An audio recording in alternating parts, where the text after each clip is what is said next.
नमस्कार, आप देख रहे हैं समय 24 टीवी न्यूज। आइए देखते हैं आज की ताजा खबरें। नवी मुंबई के कोपर खैरणे पुलिस की बड़ी कामयाबी सामने आई है। कोपर खैरणे पुलिस स्टेशन की साइबर टीम ने चोरी और गुम हुए 200 से ज्यादा मोबाइल फोन बरामद कर उन्हें उनके असली मालिकों को वापस सौंप दिया। केंद्र सरकार के CEIR पोर्टल की मदद से पुलिस ने उत्तर प्रदेश, पश्चिम बंगाल, झारखंड समेत महाराष्ट्र के कई जिलों से इन मोबाइल फोन को ट्रेस किया। इस कार्रवाई में PSI शेडगे, राहुल मोरे, विक्रम ढाणे और स्वप्नजा म्हात्रे का अहम योगदान रहा। कोपर खैरणे के वरिष्ठ पुलिस निरीक्षक अमोल देशमुख ने नागरिकों से अपील की है कि मोबाइल गुम होने पर तुरंत शिकायत दर्ज कराएं और बेहद कम कीमत पर मिलने वाले संदिग्ध सेकंड हैंड मोबाइल खरीदने से बचें। जय हिंद। मी अमोल देशमुख, वरिष्ठ पोलीस निरीक्षक कोपरखैरणे पोलीस स्टेशन। आज कोपरखैरणे पोलीस स्टेशनच्या वतीने आपल्या पोलीस स्टेशनमध्ये नागरिकांनी ज्या मोबाईल चोरीच्या आणि मोबाईल हरवल्याबद्दल तक्रारी दाखल केल्या होत्या, त्यातील आमच्या सायबर पथकाने जे मोबाईल रिकव्हर करून ते नागरिकांना परत देण्याचा आजचा कार्यक्रम आपण आयोजित केला होता।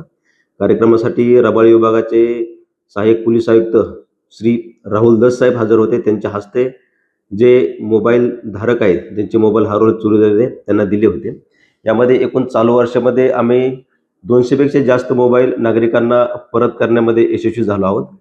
तर यापुढे देखील आमच्या पथकाने असंच काम पुढे चालू राहणार आहे। त्यामध्ये देखील आम्ही मोठ्या प्रमाणामध्ये नागरिकांचे चोरीला गेलेले, हरवलेले मोबाईल आम्ही परत देण्याचा प्रयत्न करू।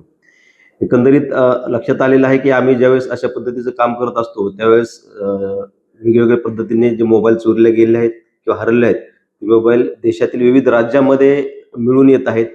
देशातील पश्चिम बंगाल, UP, झारखंड या ठिकाणावरून आमच्या पथकाने मोबाईल रिकव्हर करून नागरिकांना परत मिळवून दिलेले आहेत। त्याचबरोबर धाराशिव, उस्मानाबाद, सोलापूर, लातूर अशा ठिकाणी देखील मोबाईल गेले होते, ते देखील आमच्या पथकाने त्यांना परत मिळवून दिलेले आहेत। या आमच्या पथकामध्ये PSI Shedge, police constable Rahul More, police constable Vikram Dhane आणि पोलीस हवालदार स्वप्नजा म्हात्रे यांनी ही कामगिरी करून नागरिकांना मोबाईल परत केलेला आहे। संपूर्ण प्रक्रिया ही केंद्र सरकारच्या दूरसंचार विभागाने CEIR नावाचे पोर्टल सुरू केलेलं आहे। त्या पोर्टलमधून आपण या मोबाईलची तपासणी करून त्याची रिकव्हरी आणि ट्रेसिंग करत असतो।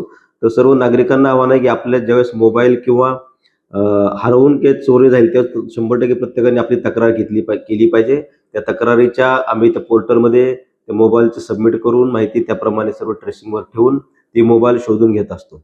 तर आपल्यालाही आव्हान आहे की आपणही आपल्या मोबाईलची अगदी सुरक्षितपणे हाताळणी करा, काळजीने वापर करा आणि त्याचबरोबर जर कोणी सेकंड हँड मोबाईल आपल्याला कमी किमतीमध्ये विक्री करण्याचा प्रयत्न करत असेल, तर असे मोबाईल खरेदी करू नका किंवा कारण ते मोबाईल चोरी केलेले असतील किंवा हरवलेले मोबाईल आपल्यापर्यंत कुणीतरी चुकीच्या पद्धतीने विक्री करण्यासाठी आले असेल, तर अशा पद्धतीने कुणीही मोबाईल खरेदी करू नयेत, असे आम्ही आवाहन करत आहोत।